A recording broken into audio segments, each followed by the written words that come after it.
a cɛ ka ɲi a nɔ ka ɲi. I bɛ om nana ni hɛrɛ ye wa I bɛ om nana ni an dun ye. Ɲɔgɔn tɛ ɲɔgɔn man da an dilu la c'est de la qualité. Ɲɔgɔn tɛ ɲɔgɔn man da an dilu la c'est le numéro 1. Sokɔnɔna la a bɛ manamana hali kɛnɛmana la a bɛ manamana kɛ. U ka siman kɔ c'est recommandé u ka siman kɔ c'est de la qualité. An di baara telima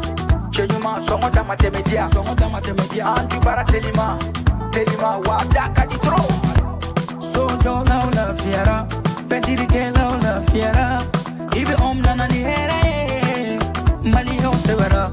An du intérieur an du extérieur sɔngɔ dama tɛmɛ diya do ani siman kɔl. A baara n'o ka ɲi ne a bɛ ja teliya la a b'i ka so nuguya sɔngɔ dama tɛmɛ diya.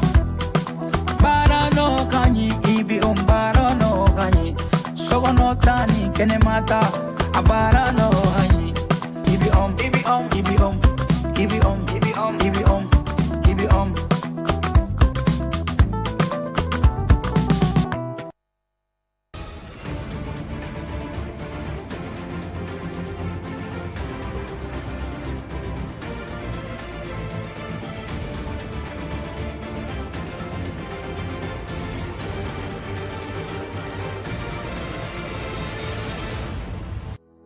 Ka tali kɛ tajiko gɛlɛya la Mali marabaa jɛkulu ka tɛmɛ ni minisiriso min ka baara ɲɛsinnen don kalanko ma olu ye danganiya ta ka kalanko o ɲɔngiri fɔlɔ dɔgɔkun 2 kɔnɔna na. Fasodenw y'u ka hakilinata fɔ ni danganiya ninnu kan an bɛna mun yira aw la ni kunnafoniya ninnu senfɛ. Atelier de la citoyenneté ni o ye fasoden ɲumanya kalan ye ko ale tako 2nan carili baaraw kɛra o kama Éveil Mali ale kɛlen don ka ŋaniya ta maa ba 500 bɔɲɔgɔnko ko u bɛna olu la kalan Mali kɔnɔna na. Mamadou Diallo ale bɛna caman ɲɛfɔ an ye o ko la. An balimaw ni de an ka kunnafoni bakurunbaw ye ka kɛɲɛ ni bi ntɛnɛn octobre kalo tile 27 san 2025 an bɛna min walawala aw ye ni sisanda in na o kama an b'a fɔ ko aw bisimila Advance TV jabaraniso sanfɛla la tele min kɛlen don ka paraɲɛ caman bila ni tele tɔw ni ɲɔgɔn cɛ. I n'a fɔ an tun ye a fɔ aw ye cogo min na ka kɛɲɛ ni tajiko gɛlɛya min bɛ faso Mali kɔnɔna na Mali marabaa jɛkulu ka tɛmɛ ni kalan minisiri ye olu ye danganiya ta ka kalanw ɲɔngiri dɔgɔkun 2 kɔnɔna na. Ni wulikajɔ in kɔnɔna na fasodenw olu y'u ka hakilinata fɔ anw ka ɲininikɛlaw ye mun sɔrɔ a ko la an ka jɛ k'an ɲɛmada o fɛ. Ni y'a mɛn gouvernement o ye jamanadenw yɛrɛ de ye quoi o y'a kɛ kun dɔ de la maliyɛnw bɛ pressé quoi. N'o de ye solution ye an bɛ dugawu kɛ ala ka a ɲa o cogo la o de kɔni ka d'an ye toujours an mago b'a la ɲɛ ka se ka sɔrɔ a ko la quoi a bɛ bɛn ne ma ne tun ma sigi ni nin ye mais toujours an mago bɛ jamana ka lakana de la an n'a gɛlɛyara ka tɛmɛ nin kan ni solution bɛ sɔrɔ a la an b'a kun. Peut-être o de ka ɲi o de bɛ lafiya la na parce que ni essence tɛ foyi tɛ yen ni essence tɛ yen foyi tɛ yen bon nin de ye solution ye peut-être ni lafiya nana u bɛ reprise kɛ o ye ne ka hakilina ye. Bon ne ma basi ba y'a la kɔni non bon a ma bari na nin kɔnɔna na fɛn bɛɛ bɛ se ka kɛ o ni essence tɛ yen y a rien o a ma bari na an bɛ se ka sigi n'a ye parce que a fɔra an ye o gɛlɛya quel qu'en soit n'an bɛ bɔ nɔgɔ la gɛlɛya bɛ na an bɛ sira bɛɛ suit ka taa donc o étape don an bɛ bɔ gɛlɛya kɔnɔ. Bon vraiment fɛn min don gouvernement ye décision min ta vraiment a décision ka ɲi parce que wagati min na mɔgɔw bɛ degun na i ye mɔgɔw ka degun dɔn i bɛ ka solution ɲini n'i ye école maître jateminɛ caman bɛ bɔ quartier dɔ la ka taa fo quartier dɔ la essence tɛ moto la bon écoledenw fana bɛ ten bon n'a ye écoledenw ka degun dɔ k'a jɔ k'a fɔ k'a bɛ dayɛlɛ fo le 10 yanni le 10 cɛ ils vont chercher une solution o b'a sɔrɔ nɔgɔya kɛra sinon n'an ye école kɛ degun kan vraiment minnu bɛ taa fɛn di minnu bɛ taa cours di olu ka o tɛ cours di ni hakilina ɲuman ye parce que u degunnen de sera yen écoledenw fana bɛ ten vraiment gouvernement ka nin décision a ɲana c'est salutaire vraiment. An bɛ dugawu kɛ ala ka nin ko ninnu bɛɛ lajɛlen ɲɛnabɔ joona. An bɛ taa ni kunnafoniya ye ka tali kɛ atelier de la citoyenneté ni o ye fasoden ɲumanya kalan ale tako filanan carili baaraw sigira sen kan o kama kulu min bɛ wele ko éveil Mali olu kɔni ye u ka laɲini jira k'a fɔ maa 500 bɔɲɔgɔnko musolakaw la ka fara sifinnamaw kan ko u na olu la kalan faso Mali kɔnɔna na k'aw ladɔnniya k'a fɔ nin cakɛbolo in u ka dɛmɛ bɔra cakɛbolo min kɔni bolo o de ye FAMOCO ye ni o ye Royaume de Danemark ale projet dɔ ye Mamadu Jalo ale tun bɛ a wulikajɔ kɛnɛ kan a ye mun sɔrɔ an ka jɛ ka ɲɛmadaw fɛ. éveil Mali n'ale ye fara ɲɔgɔn kulu ye min ka baara ɲɛsinnen don fasoden ɲuman waliyaw kɛli ma an ka jamana kɔnɔna la o hukumu kɔnɔ a ka baara mun bɛ yen n'a bɛ wele atelier de la citoyenneté a tako filanan olu baaraw n'u donni kɛra an ka jamana kɔnɔna la an ma ladɔnniya k'a fɔ éveil Mali ale kɔni ye musaka sɔrɔ ka bɔ FAMOCO yɔrɔ walasa ka se ka nin hakilina ninnu ni k'u don bɛrɛ la. Donc baara in éveil Mali y'a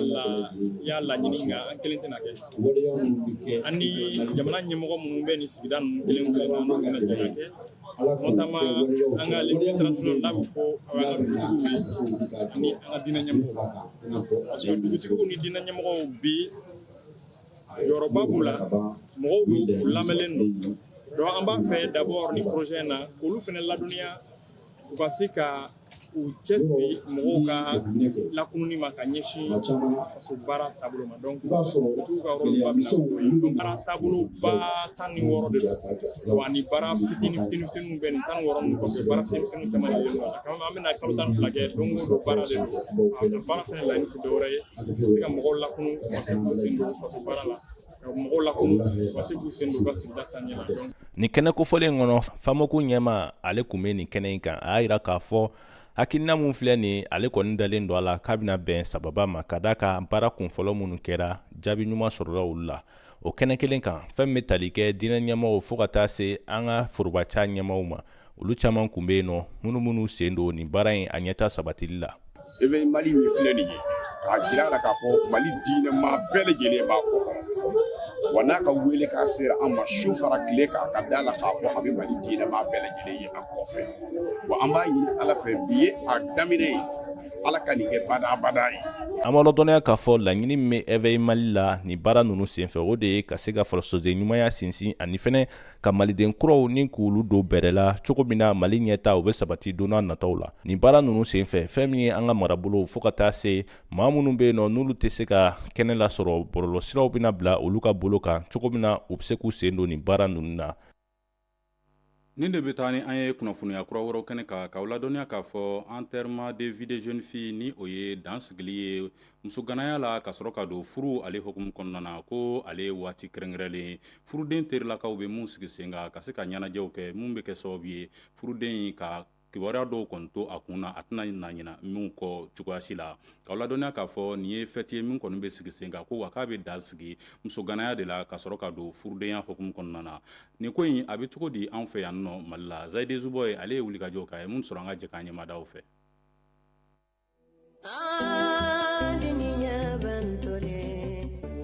Fɔlɔ ni bogotiginin ka furuko kun bolo dara a n'a tɔɲɔgɔnw kun bɛ fara ɲɔgɔn kan kɔɲɔ masurunya la ka barow kɛ ka kulonw kɛ ani ka ɲɔgɔn bilasira nka sisan ko kura donna ko la u yɛrɛ ka fɔ la ko enterrement de vie de jeune fille min na u bɛ fara ɲɔgɔn kan ka uniformew kala ka gâteaux tigɛ ka photos ta ani ka fɔlikɛlaw wele ka na fɔli kɛ u kunna ka dɔn kɛ. Ne cousine de y'a organisé ne ale de ye surprise kɛ ne la donc a ye n terimuso wele donc a ye n cousine wɛrɛw fara an kan o ni n sœur wɛrɛw et tout donc an tagara restaurant dɔ de la wulada fɛlanin na donc an tagara an ye dumuniw kɛ an ye dɔnw kɛ donc an y'a kɛ muso gana fête de quoi. An taara an maquiller salon na an nana sɔrɔ décoration kɛla o y'an ka décoration kɛ ka ɲɛ très bien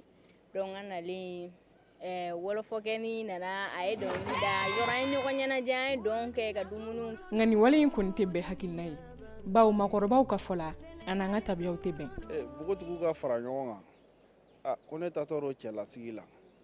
a ko ka wari fara ɲɔgɔn kan ka taa fɛti k'o la ka taa so dɔ ta taa dɔn ni fɛnw kɛ an kɔni an ma y'an ka cɛkɔrɔbaw la an ma y'an ka musokɔrɔbaw la. Fɔlɔ n'a fɔra ko denmisɛnnin tun bɛ taa cɛla la u bɛ si ka gita fɔ ka tigɛrɛ kulonkɛ kɛ fo ka se kɔɲɔ don ma sisan denmisɛnninw b'a kɛ cogo min na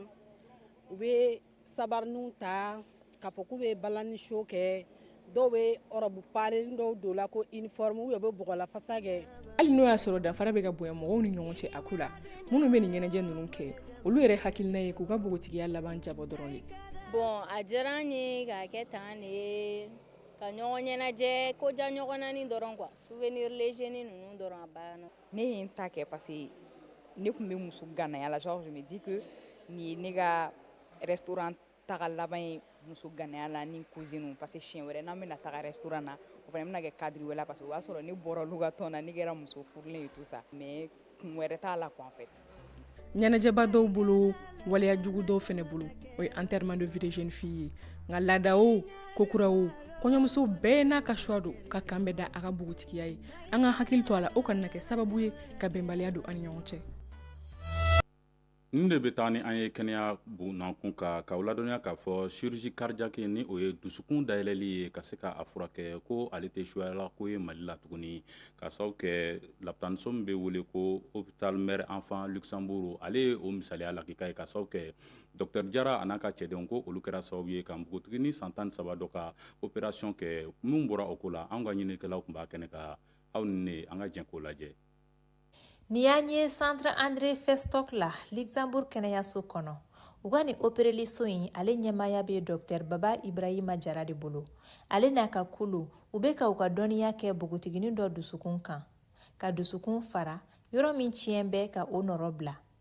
Donc on obligera ka valve in bɔ yen valve mitral k'o bɔ yen ka prothèse don au côté gauche la côté droite la on obligera ka anneau don valve dɔ bɛ ko valve tricuspide an y'o ta kɛ réparation de mais donc in ta on obligera k'o falen tellement que a valve kun tiɲɛnen don donc on obligera k'o falen donc intervention min don a bɛ kɛ yan nɔ routine de don an bolo parce que chaque jour bɛ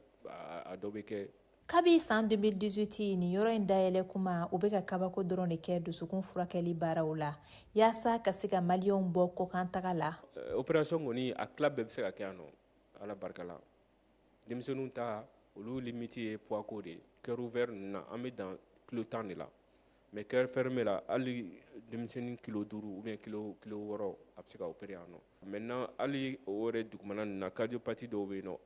o tɛ opérer centre bɛɛ la hali France yɛrɛ. Baara bɛ ka kɛ ka ɲa wa banabaatɔw bɛ kɔnɔli la halisa an bɛ don min na i ko bi banabaatɔ 6,000 olu de bɛ kɔnɔli la halisa Dr Jara ka fɔ la baara in fana n'a gɛlɛyaw don. Bon gɛlɛya min kan o ye prise en charge ko de ye tiɲɛna état bɛ k'an dɛmɛ état ye subvention dɔw ta prise en charge dɔw kɛ salon ɲinan fɛnɛ hakilina la u bɛna mɔgɔ dɔ wɛrɛw ta mais an bɛ halisa an bɛ plaidoyer kɛ pour que an ka se ka chirurgie nin an ka se ka don AMO la an ka subvention sɔrɔ kɛrɛnkɛrɛnnenya la a baara ka misɛn a charge ka bon fɛnɛ donc n y'a f'i ɲɛna cogo min na prothèse yɛrɛ gansan a bɛ million bɔ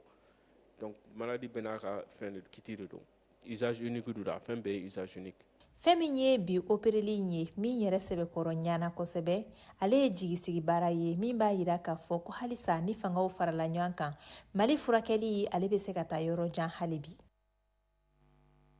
I n'a fɔ aw yɛrɛ y'a faamuya cogo min na nin de bɛ dansigi an ka bi kunnafoniyaw la an bɛ aw fo ka waleɲuman dɔn Adventiste Troisième la ka se ka aw kunnafoniya ka ɲini aw fɛ a ka to Adventiste programme ka wasa b'aw ye jabaranko la ne bɛ kan bɛ d'aw ye ko Ala k'anw bɛn waati wɛrɛ.